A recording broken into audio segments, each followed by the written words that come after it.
স্বাধীন দেশেও ইনসাফের কথা বলে আমার আপনার ভাই শহীদ ওসমান হাদি রহমাতুল্লাহি আলাইহিকে জীবন দিতে হয়।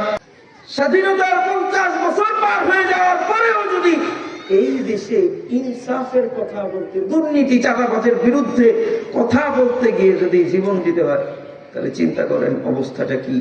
মৃত্যুকেও যে জয় করা যায়, এটা ইদানিং এক বাস্তবতা দেখাইছেন আমাদের শহীদ শরীফ ওসমান হাদি রহমতুল্লাহি আলাইহি।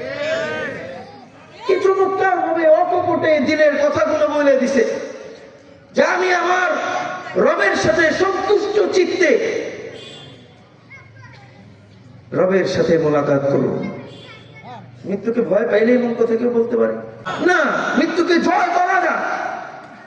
আমরা মৃত্যুকে ভয় পাই কখন? যখন গুনাহ করতে করতে আমরা নিজেদেরকে পচায় ফেলি, নিজের দিলকে পচায় ফেলি।